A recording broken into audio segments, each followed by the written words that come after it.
State లో door to door ప్రచారం చేయడం జరుగుతుంది. ఈ రోజు 4వ వార్డుకి రావడం జరిగింది.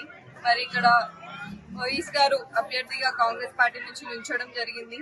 మరి మనందరికీ తెలుసు మున్సిపాలిటీ ఎలక్షన్స్ వచ్చినాయి. మరి ప్రజలు ఇక్కడ 4th వార్డులో వీళ్ళకి ముఖ్యంగా సమస్యలు ఏంటంటే ఇక్కడ బోర్ లేదంట. బోర్ డెవలప్మెంట్ అంటే ఇప్పుడు డోర్ టు డోర్ ప్రచారం చేయడం జరిగింది. మరి చాలా వరకు రోడ్లు బాగాలేవు ఇక్కడ. మరి వీళ్ళకి డ్రైనేజ్ ప్రాబ్లం కూడా ఉంది. బోర్లు కూడా అడుగుతున్నారు ఇక్కడ ప్రజలు. మరి వాళ్ళే చెప్తున్నారు గతంలో జగ్గారెడ్డి గారు ప్లాట్ ఇచ్చిరు, సర్టిఫికేట్లు ఉన్నాయమ్మా, మరి అవి ఎప్పుడు వస్తాయి అంటే నేను చెప్పినాను మరి కాంగ్రెస్ ప్రభుత్వం ఉంది, మరి రేవంత్ రెడ్డి గారు కూడా ఉన్నారు కాబట్టి జగ్గారెడ్డి గారు గట్టిగా అడుగుతున్నారు.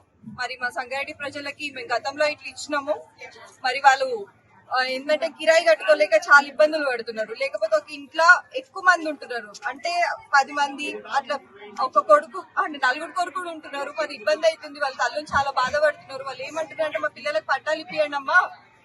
మరి కాంగ్రెస్ ప్రభుత్వం వస్తే ఇప్పిస్తామని జగ్గారెడ్డి గారు కూడా చెప్పడం జరిగింది. మరి అదే విధంగా వీళ్ళకందరికి కొంతమందికి ఇక్కడ ఇందిరమ్మ పథకం పైన ఇల్లు కూడా రావడం జరిగింది కదా.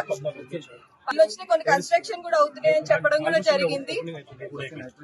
అదే మనం గతంలో మాట ఇచ్చినట్టు మరి ప్రభుత్వం వస్తే మనం పట్టాలు ఇస్తామని చెప్పినాం. అదే మాట పైన మనం ఇప్పుడు ఇందిరమ్మ పథకం మీద వీళ్ళందరికీ ఇల్లు కట్టడం కూడా జరుగుతుంది. కానీ ఈ రోజు ఇల్లు కట్టుకోవడం కూడా చాలా ఇబ్బంది పడుతున్నారు. కిరాయే కట్టుకోలేకపోతున్నారు, ఇల్లు ఇంకెట్లా కట్టుకోగలుగుతారు. మరి కాంగ్రెస్ ప్రభుత్వం వీళ్ళకి అండగా ఉండి ప్రతి ఒక్కరికి కూడా ఇల్లు లేని వాళ్ళకి పట్టా ఇచ్చి ఇల్లు కట్టుకోవడానికి పైసలు కూడా ఇవ్వడం జరుగుతుందని నేను ఇక్కడ చెప్పడం కూడా జరిగింది. మరి జగ్గారెడ్డి గారు చెప్పిండు ప్రతి వాడికి కూడా డెవలప్మెంట్ కోసం 8 కోట్లు అడుగుతున్నా నేను రేవంత్ రెడ్డి గారిని అని చెప్పి.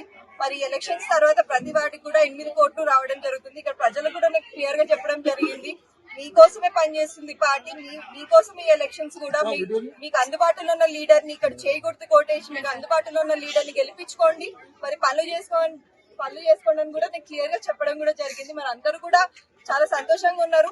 వాళ్ళు మళ్ళీ జగ్గారెడ్డి గారు మీద కూడా చాలా నమ్మకం ఉంది.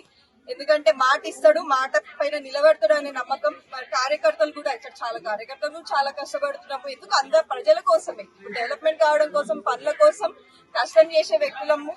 కాబట్టి మీరందరూ కూడా చేయకూడదు కోటేస్తారని నేను కోరుకుంటూ డెవలప్మెంట్ కి సపోర్ట్ చేస్తారని కోరుకుంటున్నాను.